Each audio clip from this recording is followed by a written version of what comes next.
Salut, c'est Shep.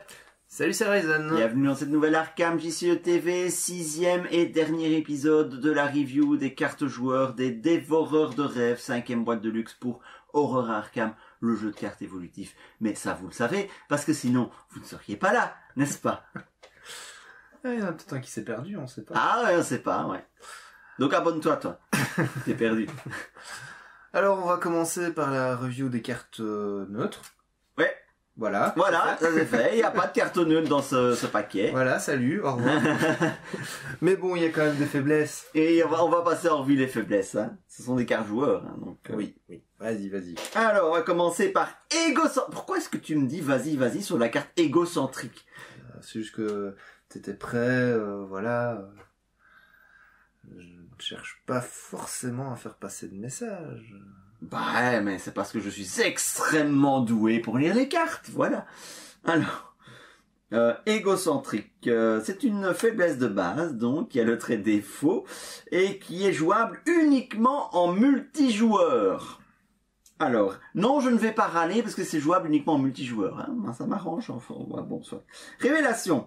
Mettez en jeu égocentrique dans votre zone de menace. Vous ne pouvez ni attribuer de cartes aux tests de compétences des autres investigateurs, ni affecter les autres investigateurs avec des effets de cartes joueurs, sauf les effets qui infligent des dégâts ou des horreurs.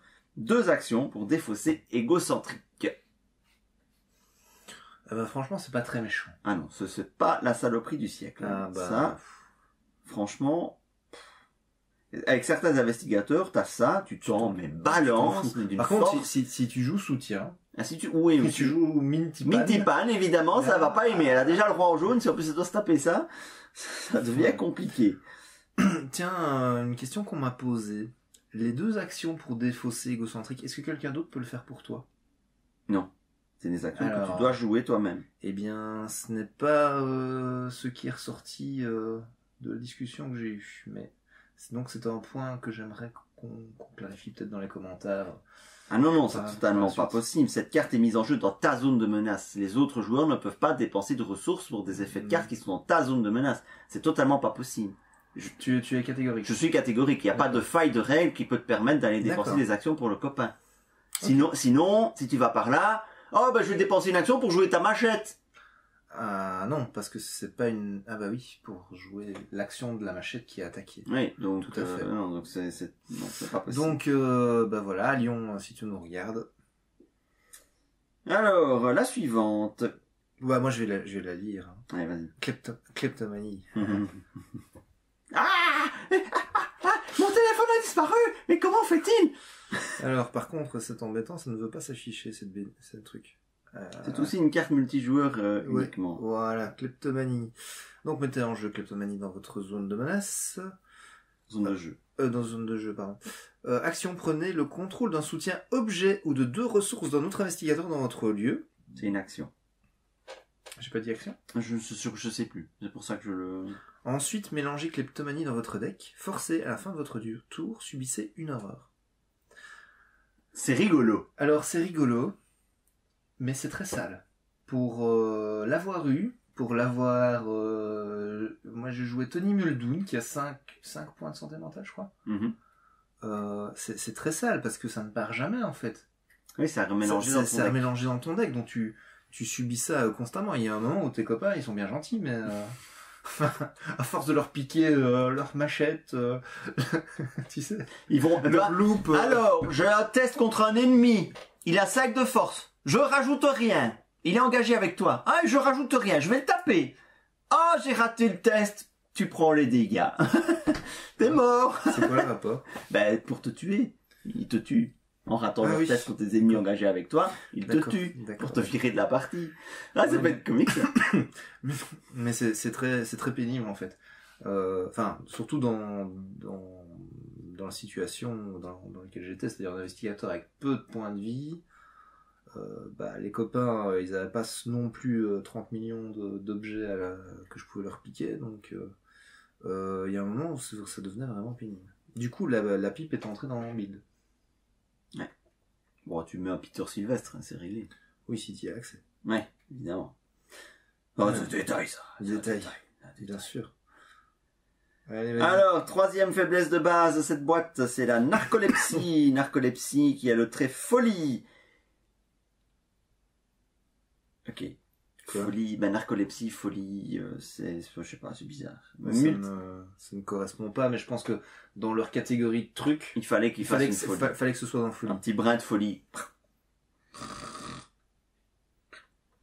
Alors, multijoueur uniquement, c'est le thème décidément de ces faiblesses de base dans cette boîte. Révélation, enfin remarque, narcolepsie, c'est fluff Ouais, avec les contrées. Je suis intéressé par la suite, je t'écoute. Révélation, mettez en jeu une narcolepsie dans votre zone de menace. Vous ne pouvez ni effectuer d'action, ni déclencher de capacité, ni jouer de cartes. C'est fluff. Action, réveille-toi. Défausser une narcolepsie, j'aime bien. Ah oui, mais... Alors, forcez. Après que vous avez subi des dégâts ou des horreurs, défausser une narcolepsie. Oui, mais donc, si tu ne peux pas effectuer d'action, tu ne peux pas jouer l'action, réveille-toi. Mhm. Donc qui peut le faire? C'est quoi l'intérêt? Si un autre joueur ne peut pas le faire pour toi.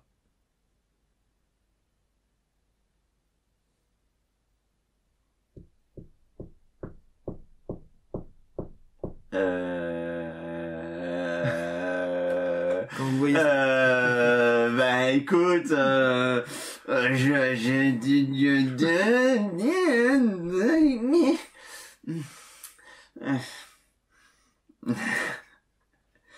il comprend pas. J'interromps cette petite vidéo pour faire une petite précision au sujet de cette carte narcolepsie et aussi des autres cartes de cette boîte des dévoreurs de rêves. En effet, lorsque nous avons tourné cette vidéo, Ryzen et moi-même avons omis qu'une des actions possibles pour un investigateur pendant son tour, c'était l'action activée. Alors qu'est-ce que c'est que cette action activée? Ben, rappelons-le, l'action activée consiste simplement à avoir une flèche d'action, ou deux ou trois, suivie de 2 points, et d'un effet lié à la dépense de cette action, ou de ces 2 actions, ou de ces 3 actions. Jusque-là, rien de bien particulier, des effets activés, il y en a un petit peu partout dans le jeu. Là où cela devient un petit peu plus subtil dans le cas des faiblesses, c'est que l'action activée, on peut l'effectuer sur quel type de carte? Eh bien, le guide de référence est très clair là-dessus. On peut utiliser cet effet sur la carte scénario en cours, sur la carte acte en cours, sur une carte qui est sous votre contrôle, mais également il est possible d'utiliser cette action activée sur n'importe quelle carte scénario se trouvant dans votre lieu. Cela inclut donc le lieu dans lequel vous vous trouvez, cela inclut les ennemis, cela inclut les cartes de rencontre étant dans le lieu, sous le contrôle de n'importe quel investigateur. Il est donc possible d'aller activer une carte dans la zone de menace d'un autre joueur. Et dernière subtilité, c'est que la carte faiblesse, narcolepsie, est une carte certes qui est mélangée dans le deck du joueur, mais elle a le type traîtrise. Et lorsqu'une carte a le type traîtrise, c'est une carte de scénario, c'est une carte de rencontre.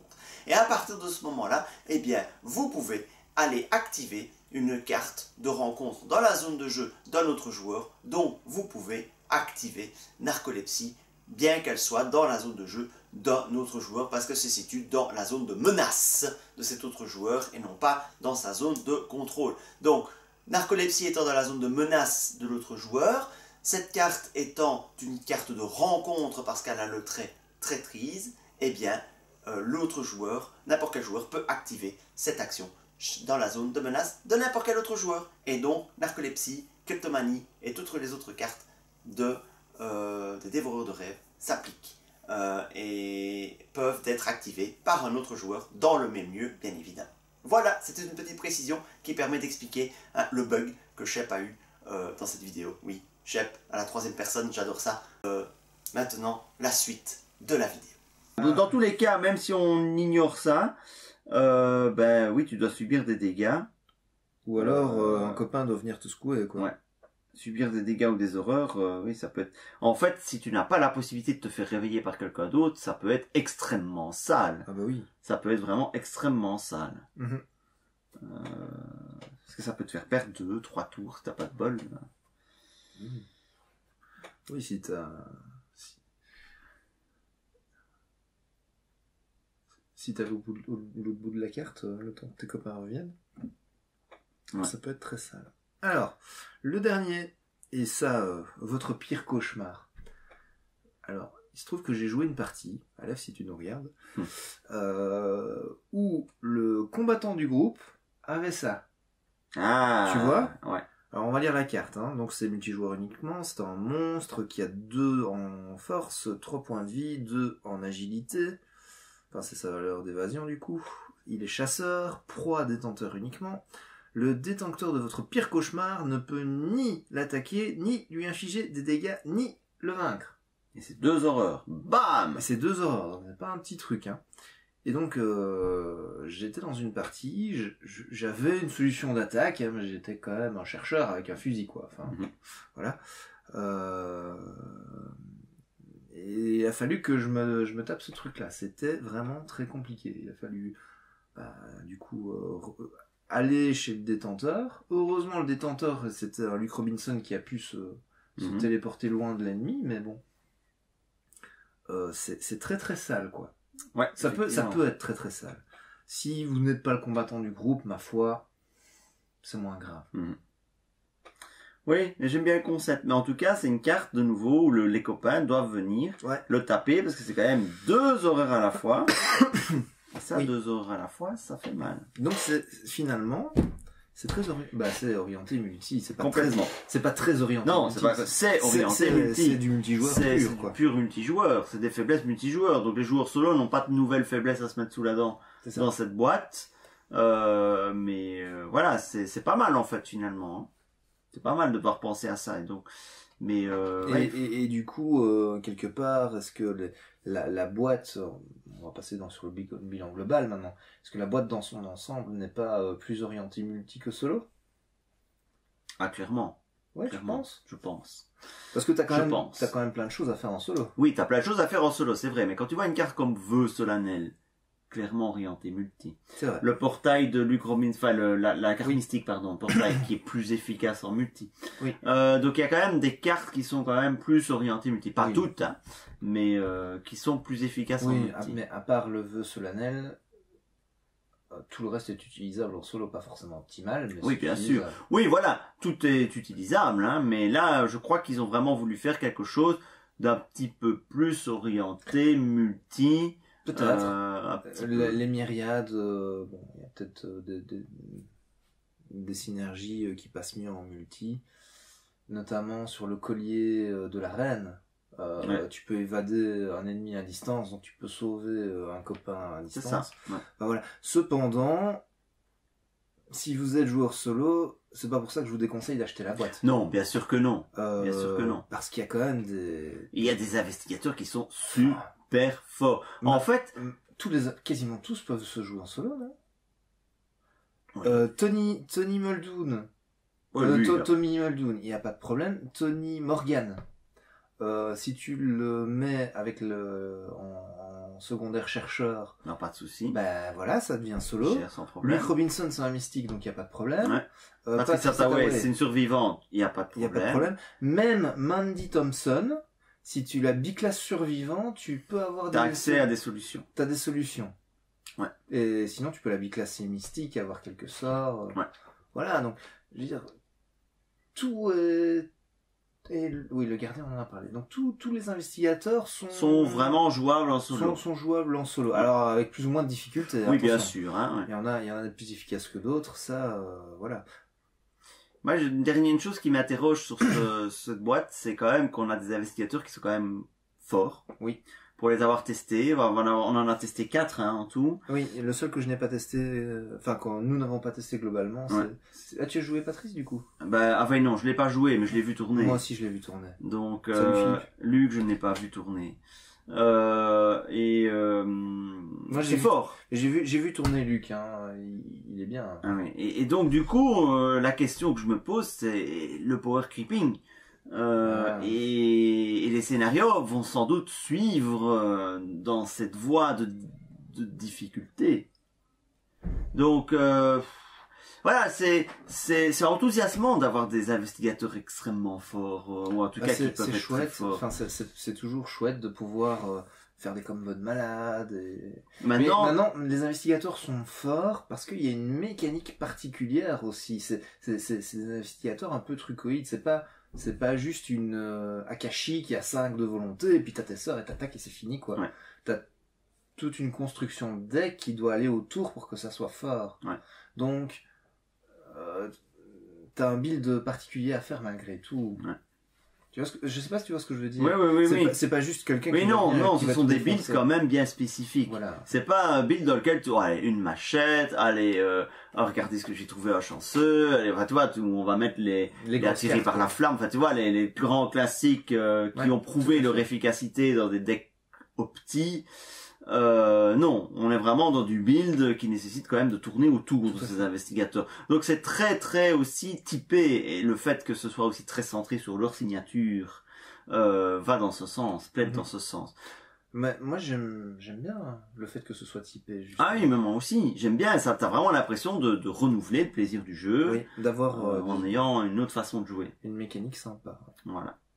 Alors on va pas parler des scénarios. Moi j'en ai fait un. Oui, donc tu peux peut-être évoquer sans spoil évidemment. Moi j'ai fait celui, donc il y en a, je pense pas spoiler en disant que la campagne ici est en fait divisée en deux. Ouais. Une partie qui se met, un groupe d'investigateurs qui va être dans le monde du rêve et un autre dans la réalité. Je pense pas spoiler. Non, c'est la mécanique c'est expliqué dès le début dans le livret de règles. Début, hein, donc voilà. Et moi j'ai fait donc la partie dans le monde du rêve. Bah c'était vraiment très chouette. C'est enfin tout, comment dire, on se retrouve un peu dans une ambiance onirique.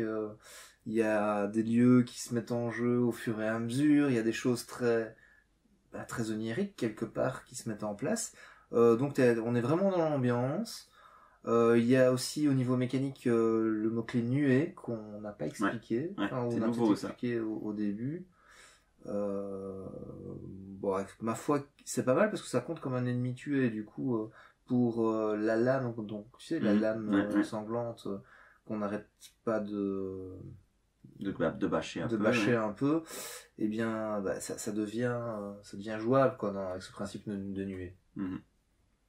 Voilà, eh bien je crois qu'on peut dire que globalement cette boîte est Non, une fois de plus une grande réussite.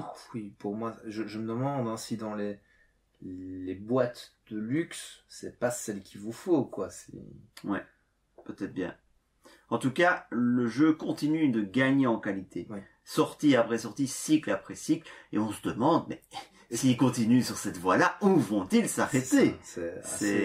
Je trouve que Dunwich était une bonne première campagne. Ouais, Dunwich, c'était une très bonne première campagne, mais tu te sortiras Dunwich maintenant, tu te dirais, tout le monde râle, quoi. Oui, tout le monde est là, mais c'est quoi? Et puis Carcosa après, ah bah oui, c'était... Ça a apporté son petit truc en plus, la civilisation oubliée a apporté... Là, je trouve que on était complètement ailleurs. Ouais. Le cercle brisé, scénaristiquement, ils se sont vraiment donné du mal. Ouais. Et puis ici, je ne sais pas où ça ira, parce que, voilà, je n'ai fait qu'un scénario, mais... Waouh. Mais, et en plus, ce principe, parce que je pense qu'on peut le dire sans spoiler aussi, donc il y aura 4 scénarios dans le monde du rêve, 4 scénarios dans le monde de la réalité, avec 2 groupes d'investigateurs différents, ouais. Mais les progressions de l'un auront des influences sur l'autre groupe. C'est juste énorme. C'est juste énorme comme idée. Et donc, ça veut dire que à la fin de ce cycle, on peut faire des events. Ouais. Avec des groupes différents, faire 2 ou peut-être 3 scénarios si on fait de très longues journées, et du coup, on aurait des interactions. Ouais. Enfin, voilà. Une nouvelle fois, une magnifique boîte, un magnifique produit, foncez les yeux fermés, vous ne regretterez pas du tout votre achat, vraiment, c'est une excellente boîte. La seule crainte que j'ai, c'est le power creeping, vu la force des investigateurs qui sont là, qu'est-ce qu'on va avoir au niveau des scénarios en termes de difficulté, et est-ce que quelqu'un qui n'a pas toute sa collection va pouvoir suivre, tu vois, c'est aussi ça la grande question. Oui, c'est vrai que, par exemple, Mandy Thompson, si tu n'as pas Monsieur Rook, tu perds quand même un gros atout, quoi. C'est plus compliqué, quoi. Hein. Ouais, donc on sent aussi que ces investigateurs ont été construits sur un bagage de cartes existantes. Maintenant, si tu as le vieux grimoire, elle s'en sort. C'est moins efficace. C'est moins efficace, mais il y a moyen. Sort. Voilà. Voilà. Eh bien, n'hésitez pas à donner votre avis sur cette boîte dans les commentaires. Et nous allons nous revoir très bientôt pour la boîte suivante, à la recherche de Kadat. Ah non, on l'a pas encore. Qui sera le premier paquet mythe de ce 5e cycle déjà, hein, pour Horror Arkham. Ça va vite, hein. Ouais, ça va très très vite. Horror Arkham, le jeu de cartes. Alors, si vous ne voulez pas souffrir d'une narcolepsie que nous vous jetterons à distance, voilà, hein, voyez, je suis capable de vous fournir de la narcolepsie. Donc, ça marche plus. Ah, abonnez-vous. Allez. Salut.